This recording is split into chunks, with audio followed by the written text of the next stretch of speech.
Hai, Assalamualaikum adik-adik. Apa kabar semua? Saya harap semua dalam keadaan sehat walafiat dan di dalam jagaan Allah selalu.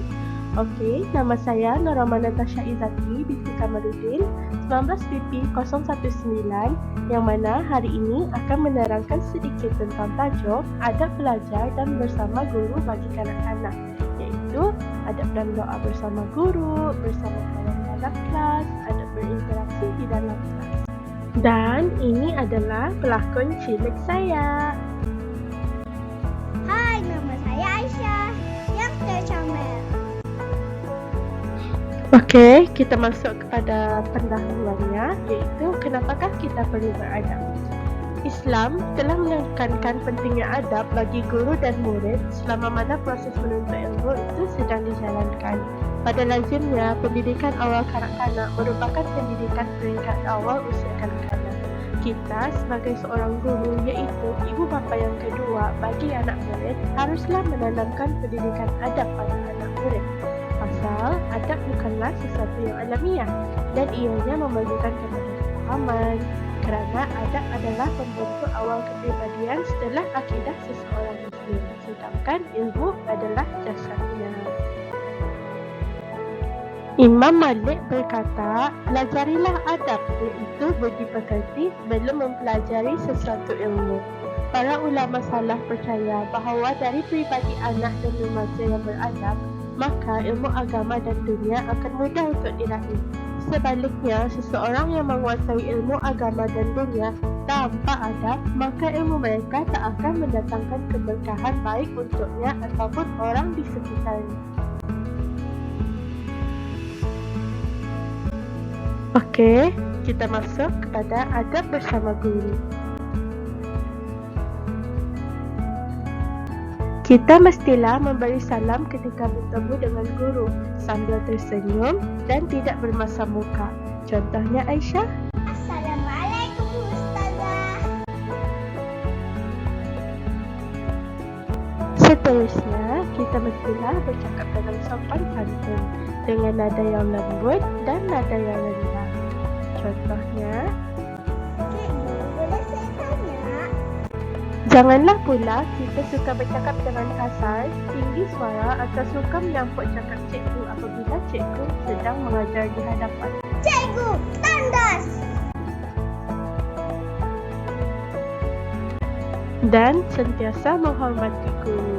Adik-adik nak dengar tak satu kisah ketika mana Imam Syafi'i belajar dengan Imam Malik, beliau tidak berani membuat apapun. Ketika membuka lembaran kertas pun tidak berbunyi kerana menghormati guru. Sebab itulah pada zaman dahulu untuk mendapatkan ilmu itu sangatlah mudah kerana adabnya bersama guru itu ada. Kenapa kita harus beradab ketika bersama guru? Kerana ketika kita berbuat baik pada guru, kita akan dapat pahala. Kita mestilah mengumpul pahala sebanyak yang mungkin agar kita dapat masuk syurga. Jika kamu beradab dengan guru, kamu akan disayang oleh guru kerana bila beradab, dengan sendirinya kamu akan menjadi budak baik dan guru pun seronok bila bercakap dengan orang yang beradab. Okey, kita masuk pada tajuk adab ketika berdoa bersama guru. Kita mestilah beradab ketika berdoa bersama guru kerana adab berdoa dan niat kerana Allah Subhanahu Wa Taala ini adalah untuk mencari keredaan Allah. Contohnya, doa sebelum belajar sebagaimana yang diucapkan oleh Nabi Musa alaihi salam di dalam surah Taha ayat 25 hingga 28. Bismillahirrahmanirrahim. Rabbi syahli sadari wa yassirli amri wahlul 'uqdatam min lisani yafqahu qawli. Sallallahu alaihi sayyidina Muhammad wa ala alihi wa sahbihi wa sallam. Walhamdulillahi rabbil alamin. Amin. Tafsirnya, ya Tuhanku, lapangkanlah bagiku dadaku dan mudahkanlah bagiku urusanku dan lepaskanlah kekakuan daripada lidahku, supaya mereka faham perkataanku. Ini adalah tata cara berdoa, iaitu mengangkat atau menadah tangan ketika berdoa, memulakan doa dengan membaca basmalah, iaitu Bismillahirrahmanirrahim, khusyuk atau bersungguh-sungguh ketika berdoa, dan menyebut perkataan Amin, dan menyapu muka dengan dua tapak tangan setelah selesai membaca doa. Kenapa kita harus beradab ketika berdoa? Kerana barang siapa yang membaca doa dengan khusyuk, Allah akan memakbulkan doanya dan memberi berkat sepanjang ia menuntut ilmu. Kemudian kita masuk pada tajuk adab bersama kawan di dalam kelas. Kenapa kita perlu beradab ketika bersama kawan? Kerana kita diperintahkan oleh Allah Subhanahu Wa Taala untuk bersikap sopan santun dan bertutur kata yang baik pada sesama manusia. Dari hadis riwayat Al-Bukhari dan Muslim, "Fattaqun nara walau bisyikki tamrah, faman lam yajir fa bi kalimatin thayyibah." Artinya, jagalah diri kamu dari api neraka walaupun dengan bersedekah separuh biji kurma. Namun, barang siapa yang tidak mendapatkan sesuatu yang dapat disedekahkannya, maka berkata-katalah dengan perkataan yang baik. Ini adalah contoh adab ketika berinteraksi bersama kawan, iaitu meminta izin ketika meminjam barang, memanggil dengan panggilan yang baik, dan bercakap dengan perkataan yang baik. Contohnya Aisyah. Boleh saya minta minuman awak? Dan janganlah kita marah-marah dan memaksa ketika meminjam barang kawan dan memanggil dengan panggilan yang buruk. Contohnya, Awak ni tak cantik lah. kenapa kita perlu beradab ketika bersama kawan?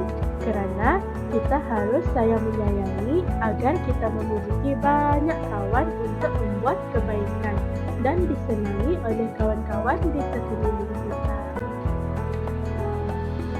Okey, yang terakhir kita masuk pada tajuk adab berinteraksi di dalam kelas. Adik-adik nak tahu tak, pada awal kanak-kanak ini adalah waktu yang sesuai untuk berinteraksi dengan orang dengan menggunakan perkataan yang sesuai serta melatih mereka berfikir bagaimana berinteraksi bersama orang di sekeliling kita. Contohnya, bersama guru, kawan ataupun orang dewasa. Maka, kita haruslah menggunakan bahasa yang sopan seperti Terima kasih cikgu kerana mengajar saya hari ini cikgu. dan meminta maaf jika membuat kesalahan. Minta maaf cikgu kerana hadir lambat. Kita tidak boleh menggunakan kata-kata kesat dan suka mengejek kawan-kawan. Kenapakah kita perlu beradab ketika berinteraksi di dalam kelas? Kerana perkara ini boleh mendidik kanak-kanak untuk menggunakan bahasa yang baik apabila bersama dengan guru ataupun kawan. Okey adik-adik, ini adalah kesimpulan bagi tajuk hari ini, iaitu Abu Hurairah berkata bahawa Nabi Muhammad SAW bersabda, "Innama bu'ithtu liutammima salihal akhlaq." Artinya, sesungguhnya aku Rasulullah SAW diutus untuk menyempurnakan akhlak yang baik. Hadis riwayat Ahmad. Pada peringkat awal adik-adik inilah perlu diajar beradab supaya adik-adik mendapat tingkatan serta perkara ini dapat melatih adik-adik untuk menghormati satu sama yang lain dan menjadikan adik-adik orang yang beriman dan bertakwa di masa akan datang. Okey adik-adik, Alhamdulillah kita sudah berada di hujung rancangan. Semoga ilmu yang saya sampaikan tadi akan mendatangkan manfaat dan adik-adik akan mengamalkannya selalu. Sekian, wabillahi taufiq wal hidayah. Wassalamualaikum warahmatullahi wabarakatuh.